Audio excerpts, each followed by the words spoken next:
Hello, everybody, and welcome to BC Buckets. I'm Matthew Brune, and joining me once again is Colin Mitchell. Colin, today we have none other than LeBron James Jr., aka Bronny James, freshman out of USC, 6'2" on with Six shoes two, on, six six two. two. Almost going to be almost 20 years old by the time draft comes around. At USC it was kind of a mixed bag. 25 games, almost 20 minutes per game, 5 points, 3 boards, 2 assists, 36% from field, 27% from 3. Uh had a decent combine, I guess. In the second game, I think he played a lot better than the first. Tested pretty well, 6'8" wingspan, 40-inch vertical, has a good frame on him.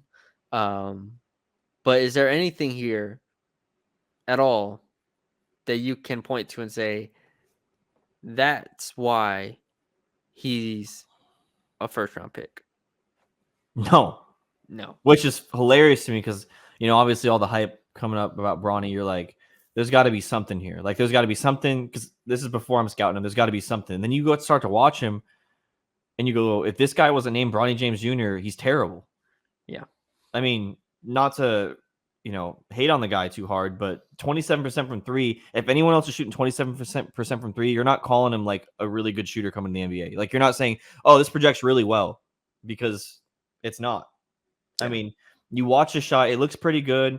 He flashed some shot making skills, but so have a lot of, like, AJ Johnson. Like, he also has like some shot making skills. JJ Saloon, he's made some cool 3-pointers. Like, there's nothing watching him outside of him being athletic and making some cool passes.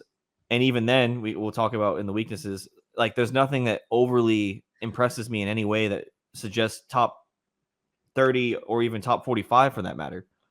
You know what's crazy is I might be a little higher on Bronny James than you are, and I still am not, close to a first round grade. Like, not even in the realm of a first round grade. Yeah. Because I do think, like, defensively, he has shown flashes of, like, that wingspan and Yeah, I agree. that motor being, like, there. Like, that's really there. He was a top 30 prospect coming out of high school, to where it's like, all right, the upside was prominent with him out of high school, and in AAU, it was there. The health scare situation is really obviously the unfortunate part here, because it did feel like it stunted his growth for a while. Like, he didn't play basketball for, I don't remember the exact time frame, but it was That's what, a long time. It was four to like 2 six months. months. Oh, I I thought thought it was longer I than thought it 2 was 2 months. months into the main regular season. He played 25 games. Oh, So, no, I'm talking about just in general, because oh, it in happened over general, the yeah, summer. yeah, he wasn't able to play basketball It for was like like 4 half months a here. Let's year. say. Yeah, Let's 4 months. guess. Guess on someone's health. It was somewhere around there. And so that feels like it, coming back from that alone, like, he deserves a lot of credit for it, because that's an incredibly scary situation. Yeah. Um, but it did stunt his growth to a degree. And when you take that into account, I do think he, like, plays within himself. He's a smart player. Seems like a smart enough kid. I think his comps for himself were, like, ideally like a Derek White, and then he named another, like, role player that, like, I don't remember off the top of my head, but he's not trying to be someone he's not. Yeah. And so with that in mind, it's great. I just wish he went back to college for another year. Like, if he doesn't play with Isaiah Collier and some of these other guys at USC, which USC was a really bad team last year and just didn't have anything going for it. Like, transfer, like, do something here to Yeah. where you're in a better position to show what you can do. Because coming out this year, and we know why he came out this year, is to, I don't know if it's, like, all because of his dad, probably is, but, like, if he had another year and these numbers double, which I definitely think they could have if he played another year. Like, he goes from 5 points to 10 points per game. Like, if the shooting percentage goes from 27% to 33% from three, Mhm. like, we're talking about him in a different realm as a prospect. Yeah. But this is the prospect that we've been handed.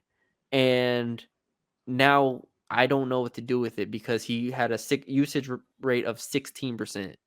And he was a really poor shooter, like you said. Like, I think it's a slow release. I think his balance wasn't great a lot of the time.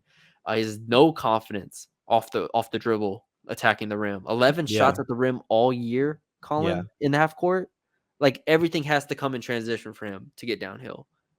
So yeah, it's just, there's not there's not a lot to hold on to here, and that's why ultimately I don't know if he'll even be top 50 on my board. Yeah, and we'll talk about the positives that he does have. He's athletic. He clearly has like an NBA ready body. I feel like he's athletic. He's able Mhm. to take advantage of getting to the rim occasionally. Like the tools are there for him to like turn a corner if he had a better handle, or Yeah. to, if he had more confidence, get to the rim and finish over somebody instead of under. But that's kind of the part, is that he doesn't have that yet. Um, and that's kind of, I mean, the main thing for me is for him to improve on my board outside of his shooting, which I actually like his shooting, like better than like an AJ Johnson, but it's still too low of a percentage to really buy, Yeah. is his self creation or just handle in general, just so he can take advantage of his quickness and his explosiveness. Because what he had, like a 42-inch vertical, what was it? Yeah, 42.5-inch Yeah, vertical. so he's Or no, sorry, explosive. 40.5-inch vertical, sorry. 40 and a half, 40 and a half, sorry. So he's explosive enough. You see it sometimes, you see it in the open court, but in the half court, it's brutal because he doesn't have the handle or the technique to get around somebody or use his first step or the confidence to take it to the rack. And if he just had those two things, again, we'd be talking about Bronny in a completely different aspect. Yeah. Um, I'm interested to see like long term, how he turns out. Like give it in a couple years. We'll see. The shooting's gonna have to really come around for him, and then he just has to be more aggressive on the offensive side of the ball. Comps, I came up with one I really liked. Obviously, I don't think he reaches this point. Okay. But it's another player that went late second round, I believe. Corey Joseph. Corey Joseph is really that much of a defender, though. Yes, he was.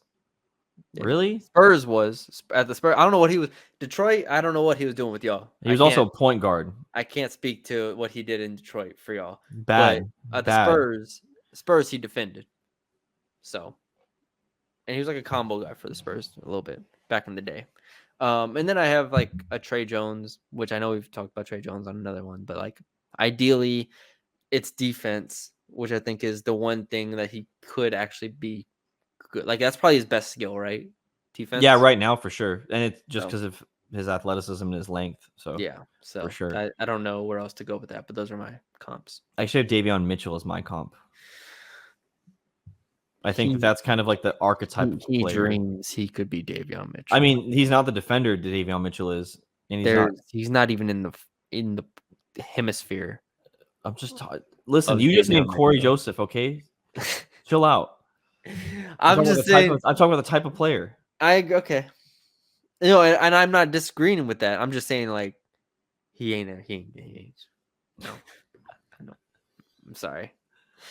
No, he was this guy, and I'm gonna stop myself. I don't want to bash Bronny the whole time, but it's like this was a very, very average player on a bad USC team. Yeah, and I think the bashing comes more from the media frenzy. Everyone, like, we're more so bashing what everyone else is saying more than him Well, himself. yeah, because like he shouldn't, through the lens of, if we did this podcast through the lens of, all right, this is a guy who's not gonna be a top 50 pick. What could make him stick in the league? Yeah, Like that's different than, oh, is this guy going to be like a top 40 pick somehow? yeah, I can't look at it through. If I look at it through that lens, then I become skeptical, and that's just how right. what I It's become. unfair.